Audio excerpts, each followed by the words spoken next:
The next day, the following day, they must receive a call or a text or a communication from you, thanking them for their participation, for their in the discussion or whatever. Okay, and then in the middle of the week, to follow them up on their tasks. And the third call would be at a day before the next meeting will happen. In that case, you are really in a connection. You are really interested, and that you are really taking care of your flock. Okay? Is that okay? 3 times a week. It's not bad, right? So there's in the Philippines, every time we text, we need to load our cell phones. I don't know here. I think you're free. The texts are free here, Pastor. Some. Okay. Just like in the Philippines, if you have a monthly plan, you don't have to pay. But if you're using a prepaid SIM card, you're loading every time you. Yes. Yes. During the first meeting of the orientation, how long is the duration? The Duration of orientation. orientation day. No, the first meeting. The first meeting, it's the same. It's 20 minutes. The meeting of the group leader with his students. No, the orientation. The entire orientation. No, you see, this is the first meeting where we have to do all this welcome and technical inspection. Wow. How long Yeah. will it take for that? The orientation meeting or session is 2 hours. It's the same with other meetings. It's consistent. So every meeting is 2 hours, so even the orientation day is 2 hours also. But the meeting of the group leader with his students is only 20 minutes. This one, the first meeting here that we are mentioning, is only 20 minutes. Okay? But the entire session, as an orientation session, would last for 2 hours. Okay, so let's go to the weekly sessions and calls.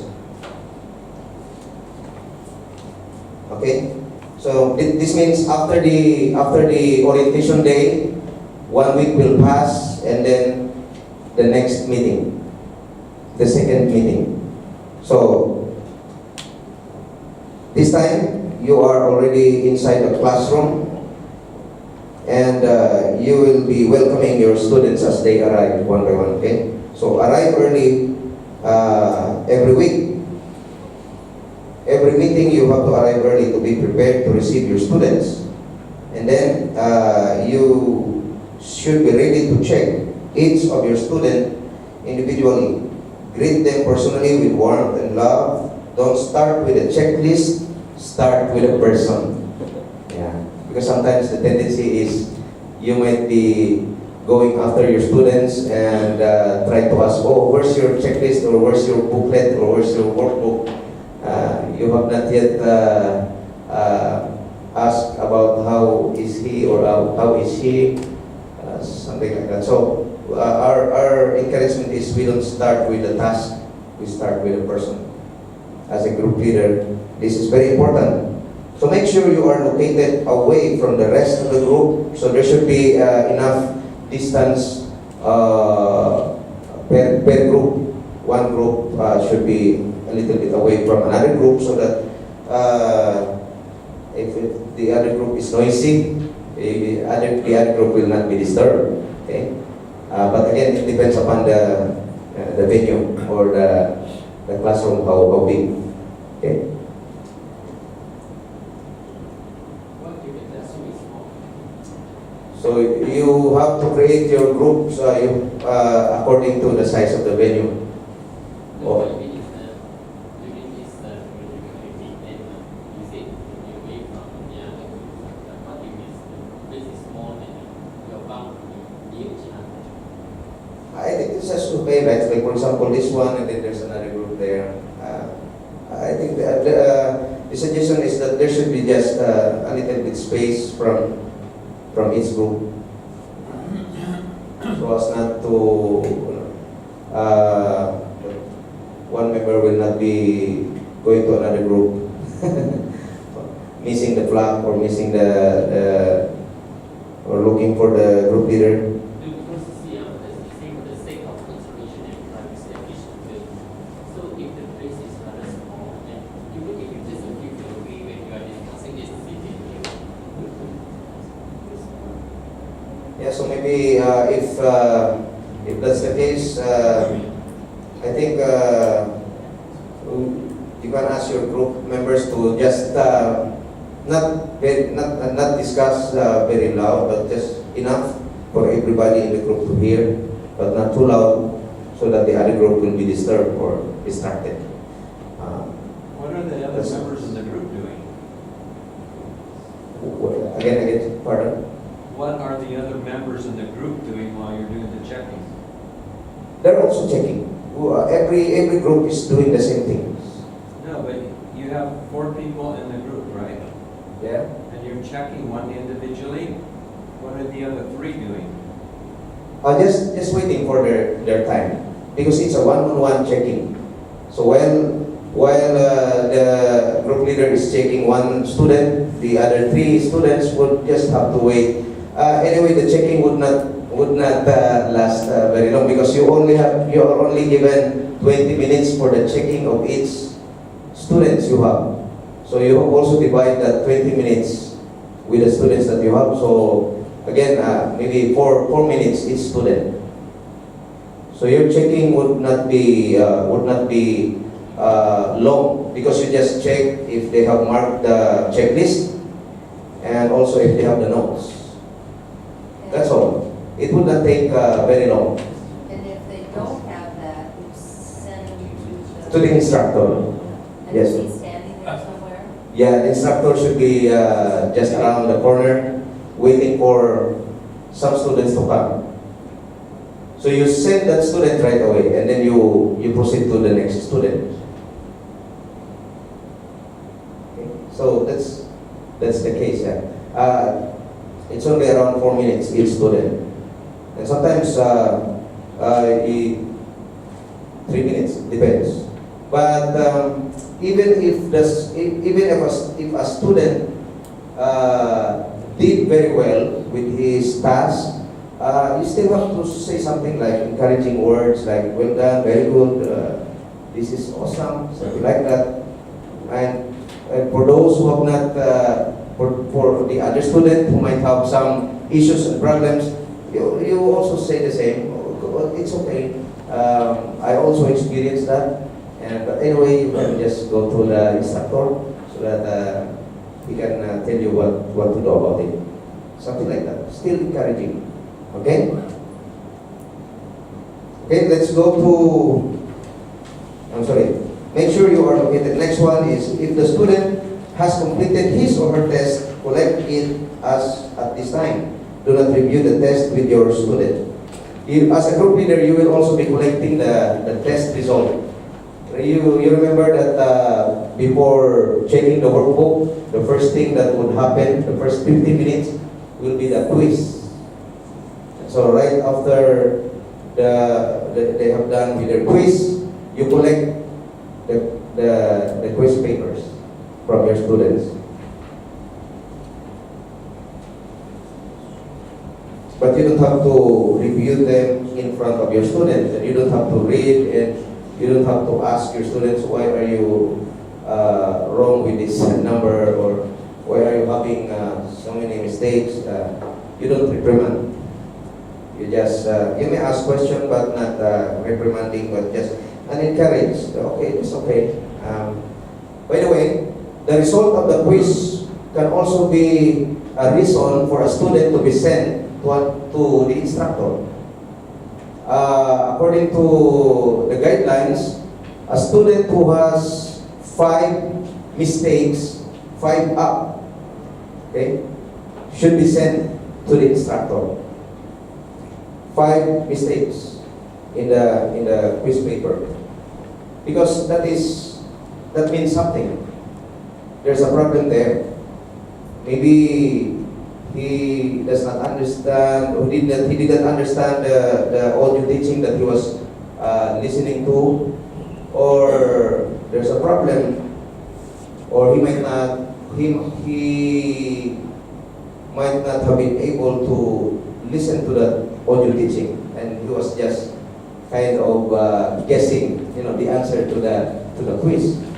That will be dig out by the instructor.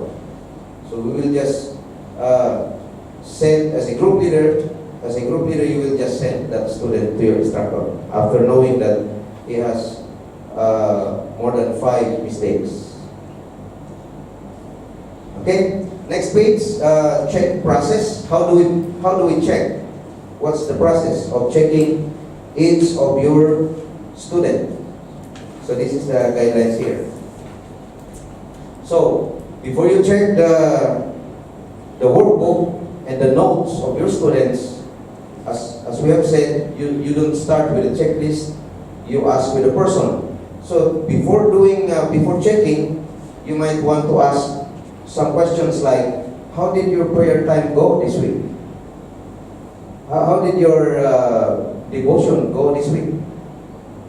Something like that. You have a time of short discussion and listening to your students, trying to know how was their experience, how was their time of listening to the teaching, to the Bible reading, and to their prayer. This is not to judge them, but to get them to share, so that they can just be able to share what's going on in their hearts and in their experiences, and also just to let them know that you are interested with them. So this is also to help you to understand their areas of struggles, because if you will be asking some questions, then you will know where is your student right now in terms of their experience and in terms of the process of OSL or discipleship. And then after asking some questions and after being able to know the situation of your students, then you can ask the notebook, their notebook or his notebook, and then begin to skim through. You don't have to really go into the details of their notes and read every line. You don't have to do that. You just have to see and make sure that they have the notes. Like for example, the sermon note during Sunday service, it should be a 1-page note of the sermon of the pastor that they have listened to during the Sunday service. You just look at it, scan. And then the class notes. The class notes is during the time of the in-class teaching, where the teacher teach the Word of God. They should have the class notes too, and also the faith builders notes. Okay, test, and then after checking the workbook and the notebook of your student, the next thing to happen before you release that student and you go to another student, before releasing that student, you will ask him to recite the memory verse, his memory verse. So test for memory verses. Help students to be relaxed by considering your own body language and facial expressions or facial responses. Encourage them that they can do this.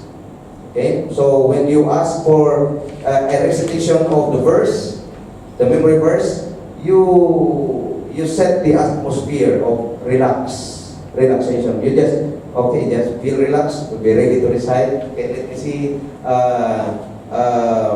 how you were blessed by the verse that you have memorized. So just allow them to have the atmosphere of a relaxed and the joy of reciting the word of the Lord. So, you will give your students 3 chances to recite. Okay? As a group leader, this is very important. You only give 3 chances. First, if he was not able to recite, because it should be verbatim, word for word. If he misses one word, you will just smile and you will just say, that's okay, you have another round. You do it again, okay? So he does it again for the second time, but again, still missing maybe one word. If it's only letter like A, I think that you can consider that. But if it's a word, you have to repeat. So now the second time he misses again one word. Don't pressure that student. Okay, just say okay, just breathe. Just relax and okay. You might want to just entertain him for a while, so to remove the tense, because sometimes there's always that tense, especially when your face is not smiling. You're not smiling. Your students is began to the words began to scramble within his head. And he went blackout. He goes blackout. Okay? So, allow him to just, okay, for the third time. Okay, he got it also. Okay, so good, thank you. God bless you. But if in the third time he still misses one word, you will still smile and just say, that's okay, maybe you didn't have enough time or maybe you just forget it. Don't worry, you just go to the instructor and he will tell you what to do with that. Okay, so that will always be the case. The instructor will help him or will address that. Okay? 3 times only.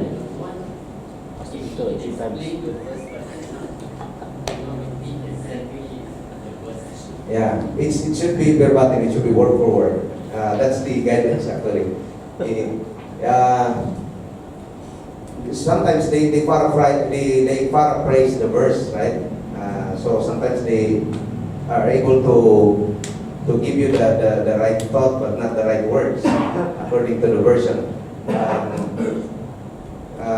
We really would like for them to really be able to accurately recite the verse because it's the word of the Lord. And so at the beginning, it should be clear that they must use a version that they are comfortable with, a version that they prefer to use, and let you know in advance what version of Bible they are using. So you should give them the prerogative to choose a translation that they would like to use. Yes, ma'am. There's so many translations. Yeah. Or do you have ones that are The recommendation, approved? yes, the recommendation in the OSL is New King James Version. Yeah, New King James Version is the recommendation. But if they're not, there's so many translations. But if they're not, fond of using New King James Version, they're using NIV, they're used to NIV or other translation.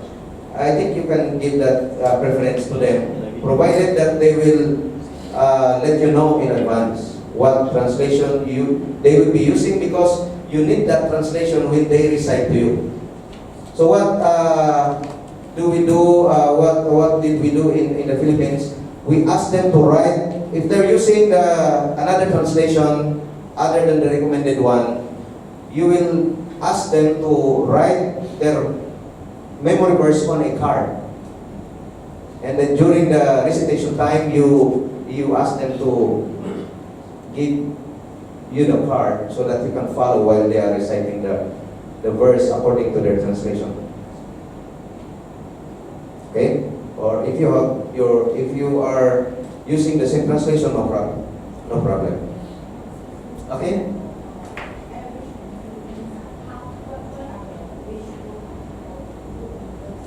What other?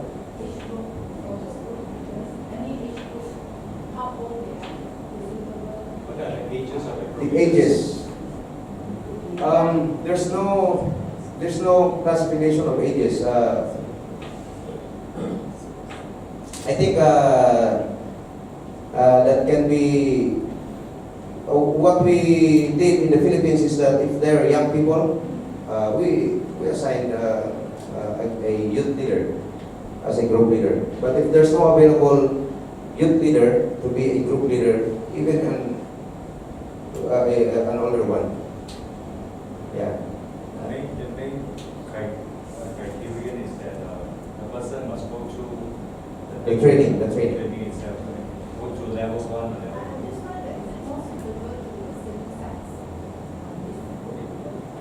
The same sex, yeah, gender specific, yeah.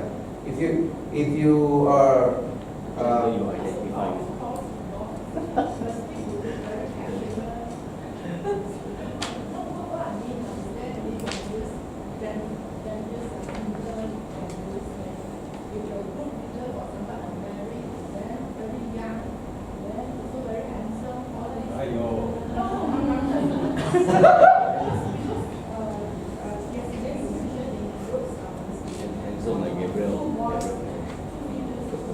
gender balance, we call that gender balance. If you cannot make it gender specific, you proceed to gender balance. But first,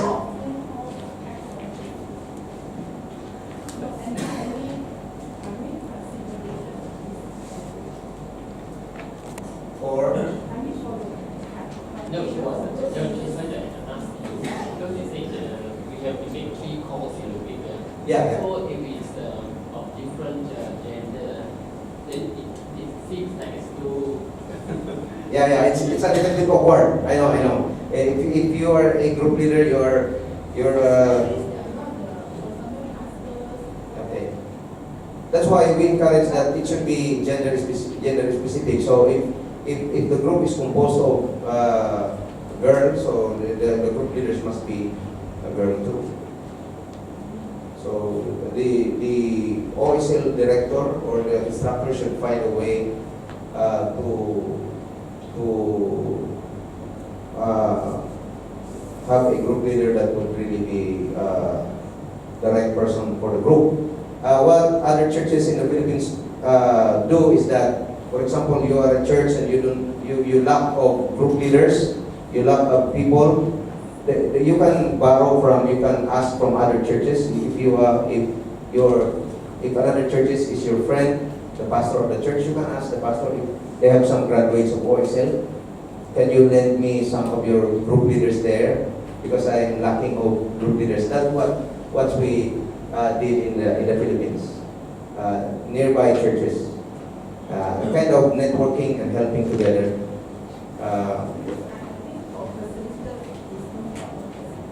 Yeah. But because of the call and the texting, yeah.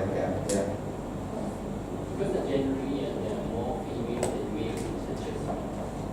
So when it comes to this meeting for course too often in a week, people might take in the wrong way. Yeah. So if ever that the gender is a problem, you lack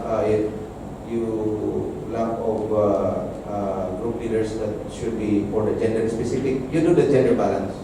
Okay, gender balance is you can appoint a group leader whether a male or a girl because it's a gender balance.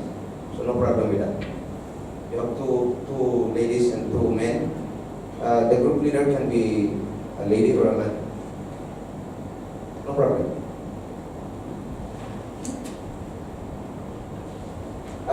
So again, I don't know here, but in the Philippines it works that way. Again, you know what's applicable, but that's the guidance. But you are allowed to make some adjustments on that area. We're not legalistic in that area. You can make some adjustments in the groupings or in the assigning of person to the group. We have so much leeway on that. Okay. Okay. Where we test for member verse. Then the next bullet, last bullet under the check process.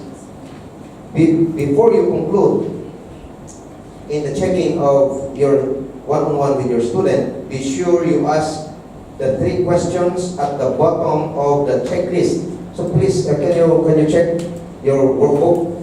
At the bottom of the checklist, there's 3 questions there that you must ask to your students at the end of your one-on-one checking with them. I think the question is, number 1, did you see it? Did you find it? At the bottom of each checklist. Week 1 checklist, week 2 checklist, the same. The question is, on a scale of 1 to 10, how much effort did you put into discipleship this week? This is a personal question to each of your students during your checking, a one-on-one checking with them. So they would rate themselves from 1 to 10. And by that, you will be able to know if your student, who among your students is doing well or needing more attention from you. The next question is, on a scale of 1 to 10, how was your attitude towards discipleship this week? And also, what changes you will make this week to receive everything the Lord has for you in this level. Okay? Now let's go to sending students to the instructors. The guidelines of sending your students to the instructor. The instructor is the only person who can work with students on incomplete requirements or exceptions. Please be sensitive to this as group leaders. Encourage all students that working with their instructor is a normal part of the discipleship process and not a reprimand. Next, please be cautious with your words. Do not give students your take on how a situation may be handled. For example, don't say, you may be dropped for doing that. Don't say those kinds of comments because you are saying already your take on a situation. You might be making wrong, conclusion. So just send your students to the instructor. Additional reasons to send your students to an instructor or to the instructor: students who attend a different church, or students who need permission to miss a service due to an important prior commitment, work or other. There are times that a student would ask a permission, hey, group leader or pastor, can I miss this service this coming Sunday because I really have an urgent, an emergency or whatever, a commitment, prior commitment that has been made before the OCL class started. So they have to ask the permission of the instructor for that. So that would be one of the reasons why you have to send him or her to the instructor, because you cannot decide this kind of cases or anything in any matter for your student. It's the instructor who will make decisions. Okay? Next, let's proceed to weekly discussions. So that this was the question that Ate Jenny asked a while ago. The weekly discussion, group discussion. You will have approximately 15 minutes, but we adjusted that. You can do it 15 if you're. By the way, you can change or you can adjust the minutes allotted during the 2-hour session. If you would like to add more minutes to the teaching of the word, you deduct it from other portion like the group discussion. If the group discussion is for 20 minutes, you can just make it to 18 minutes because you will be adding more minutes to the preaching or to the teaching of God's word. But in our case, we give 20 minutes for the group discussion. Clarify that this time will be used for discussing the faith builders teaching only. So the group discussion is zero in on about the faith builders teaching. And everyone is encouraged to participate. Ask everyone to share something that they have enjoyed from the teachings they listened to that week. come as a group leader, come prepared each week with starter questions to help the conversation along. Because sometimes nobody wants to go first. So you must be prepared to have a starter question so that the discussion will start rolling. Next page. Reach out to students who may resist public speaking and turn the conversation as needed to not allow one individual to dominate the conversation. So that's what we said a while ago. Last, do not share too long. As a group leader, you also use your allotted minute of sharing. Do not share too long. It is more important that your students have the opportunity to share from what they have in their hearts. Weekly meetings with instructors. As group leaders, you will be meeting also with your instructors. When that meeting with the instructor happens, after the class is dismissed. Every time the class is dismissed, you as group leaders will meet with the instructor for an updates and reports during that particular session or during that meeting. So weekly meeting with the instructors. Each instructor will oversee 4 to 5 group leaders.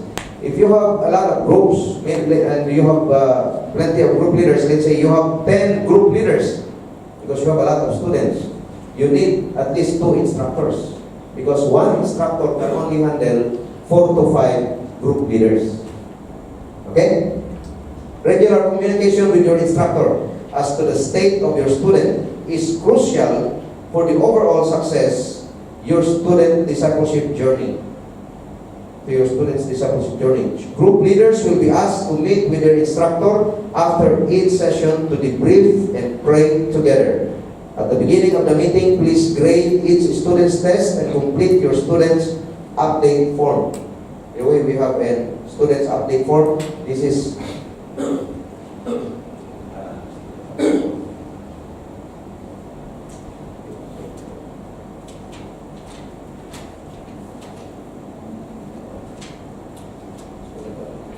there's a student update form that you will be using. I'll show it later.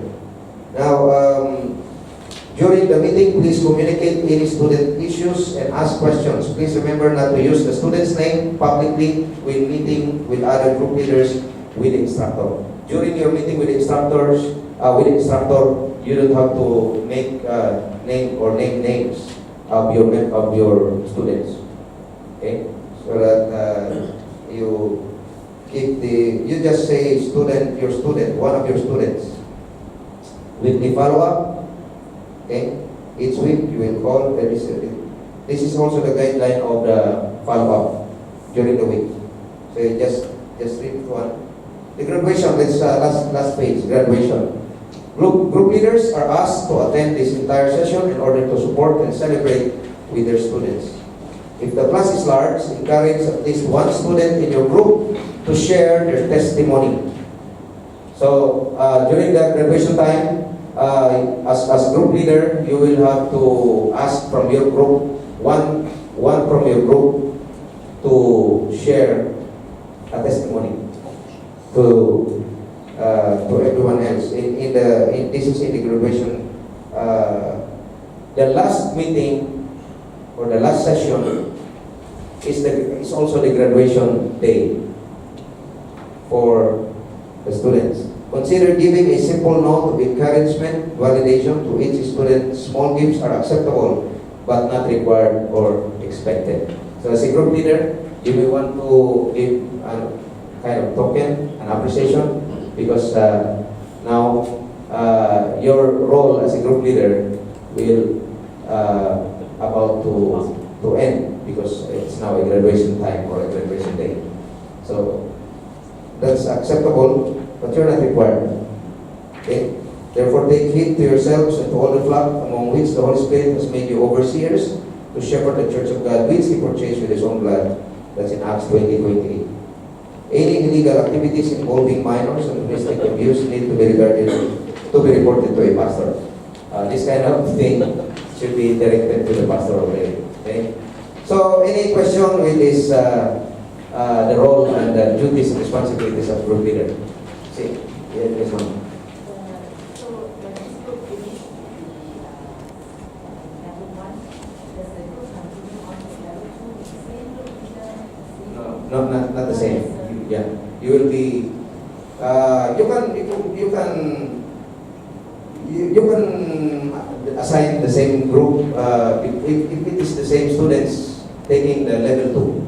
But normally we kind of give chance to another.